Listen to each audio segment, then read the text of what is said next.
तो हम लोग अभी some basic concepts of chemistry पढ़ रहे हैं क्लास 11 के लिए, है ना। बहुत इंपॉर्टेंट टॉपिक है। तो आज हम लोग क्या क्या पढ़ चुके थे इस चैप्टर में। हम लोग नेचर ऑफ मैटर पढ़ चुके थे, स्टेट्स ऑफ मैटर पढ़ चुके थे, क्लासिफिकेशन ऑफ मैटर पढ़ चुके थे, प्योर सब्सटेंस के बारे में हम लोग और कुछ जानेंगे। ऐसे हल्का सा प्योर सब्सटेंस हम उस दिन भी लिखाएंगे, है ना, लेकिन फिर भी ऐसा कुछ पॉइंट्स है जो हम लोग को प्योर सब्सटेंस में जोड़ना है।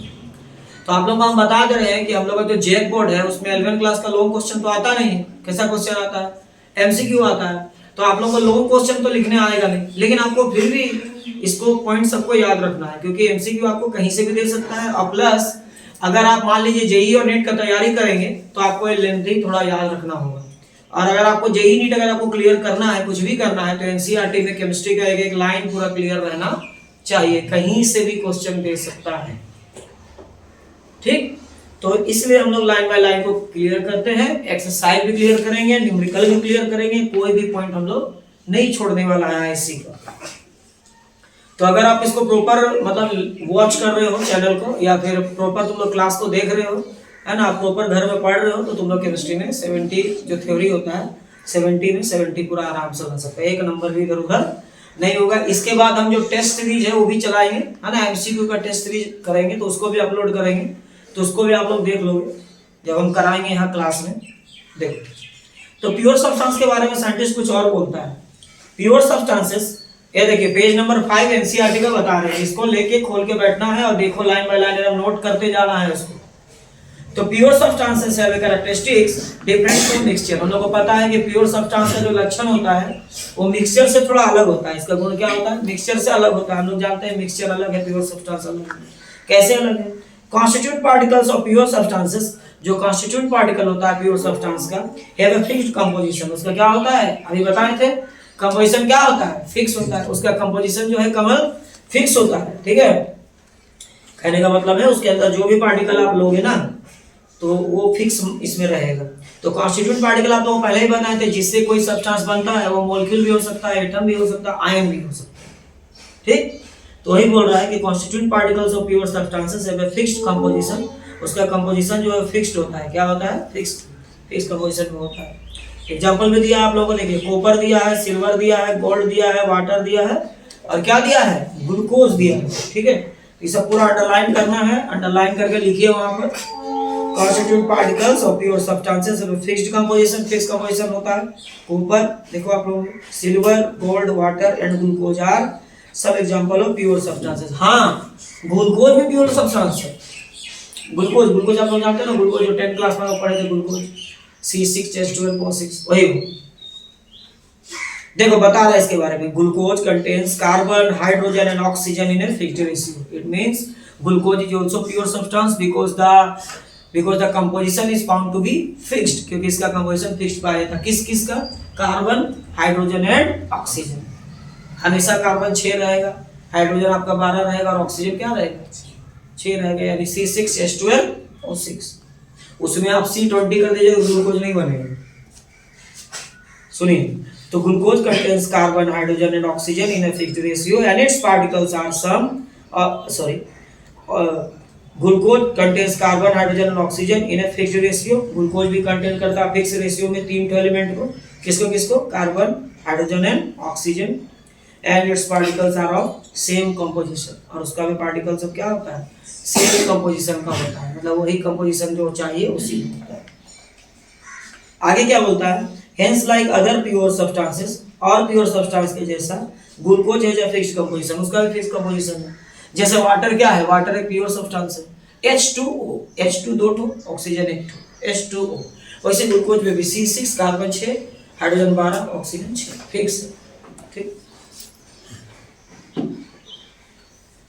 also its constituents carbon, hydrogen and oxygen cannot be separated by simple physical method। इसके अंदर का जो constituents है, मतलब जो particles है, कौन कौन है? कार्बन है, हाइड्रोजन है, ऑक्सीजन है, उसको आप नॉर्मल सेपरेट नहीं कर सकते। मतलब अगर अभी आपको बोलेंगे सुबह कि आपको ग्लूकोज दे देंगे, लीजिए, हाथ से चुन के कार्बन हटा दीजिए, हटा लीजिएगा? उबाल के कार्बन हटेगा? नहीं हटेगा। तो सिंपल मेथड जो होता है, फिजिकल मेथड, है ना, छान के, चुन के, ये सब फिजिकल मेथड है, उससे हम लोग अलग नहीं कर पाएंगे। हम लोग को कुछ खास केमिकल रिएक्शन करना। तो वही चैप्टर जो कि हम लोग पढ़ रहे हैं, है ना। उसी में कुछ एग्जांपल लेते हैं जो आपको एनसीईआरटी में दिया है, ठीक है, कि कैसे एक एटम मिलेगा और मॉलिक्यूल में कन्वर्ट हो जाता है। इसको याद रखना, जैसे हाइड्रोजन एटम है और हाइड्रोजन एटम है, दोनों मिलके H2 बन गया, एक मॉलिक्यूल बन गया। यहाँ देखो ये हाइड्रोजन में क्या होता है कि हाइड्रोजन का बाहर में एक इलेक्ट्रॉन है और इसका भी बाहर में एक इलेक्ट्रॉन है, ठीक है, तो बैलेंस इलेक्ट्रॉन बोलते हैं इसको। तो इसको एक, अब आपको पता है कि हाइड्रोजन ड्यूप्लेट बनाता है, क्या बनाता है, मतलब वो चाहता है कि इसका बाहर में 2 इलेक्ट्रॉन हो, तो ये इससे एक इलेक्ट्रॉन लेगा, इससे एक इलेक्ट्रॉन लेगा और साझा करेगा, शेयरिंग करेगा, और इस तरह से दोनों लिंक करेगा और क्या बनेगा H2। तो H2 क्या होगा, मॉलिक्यूल होगा, कौन सा बॉन्ड होगा, सिंगल बॉन्ड। तो इस तरह से हम लोग देखते हैं, इस तरह से हम लोग देखते हैं कि सेम टाइप का एटम अगर आपस में मिल जाए तो एक मॉलिक्यूल बनाता है, क्या बनाता है, यानी अगर हम लोग कोई प्योर सब्सटेंस को देखेंगे, जैसे मान लो H2 एक प्योर सब्सटेंस और है भी, तो H2 अगर एक प्योर सब्सटेंस है तो दो ठो एटम मिलके भी बन सकता है या फिर एक मॉलिक्यूल से भी हो सकता है। तो 2 एटम बोलो या 2 से ज्यादा एटम बोलो तो मिलके क्या बन जाएगा, मॉलिक्यूल।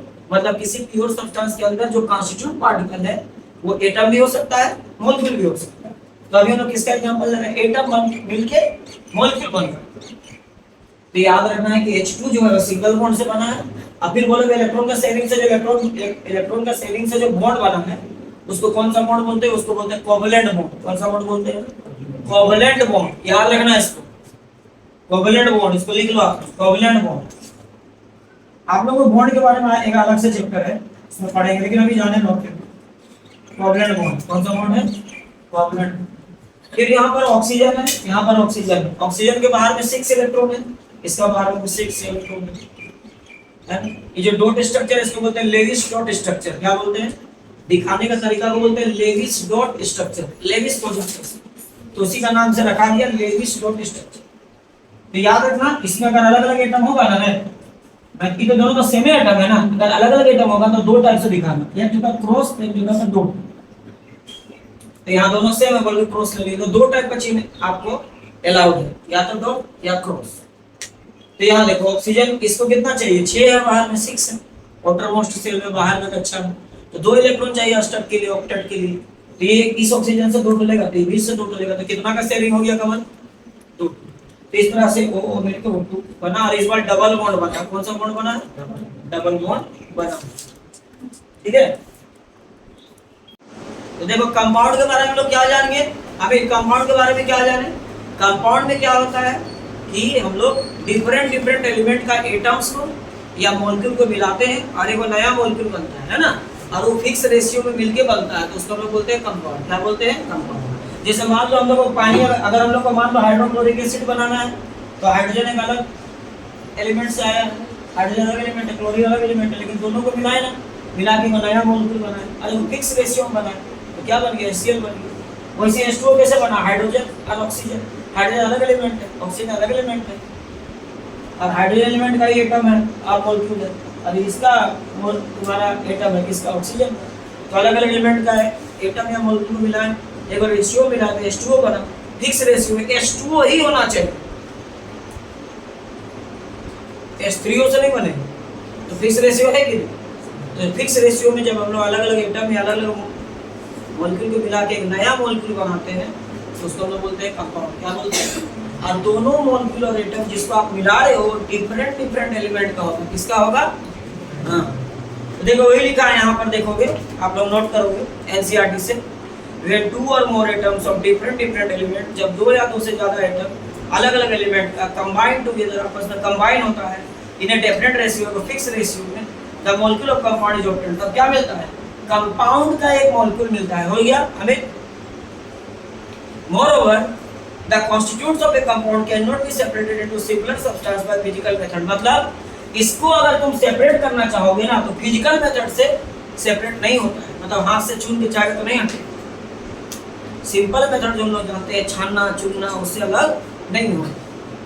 तो याद रखना कि कंपाउंड को कभी भी हम लोग फिजिकल मेथड से उसका कॉन्स्टिट्यूएंट पार्टिकल को, उसका कॉन्स्टिट्यूएंट्स को अलग नहीं कर सकते।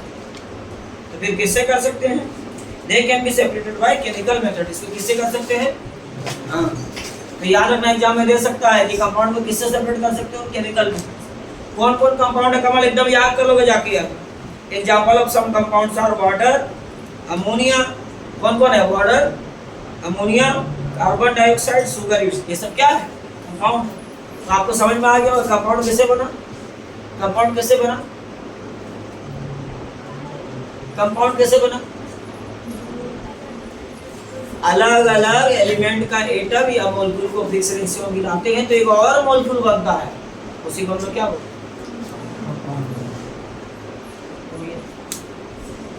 ठीक है।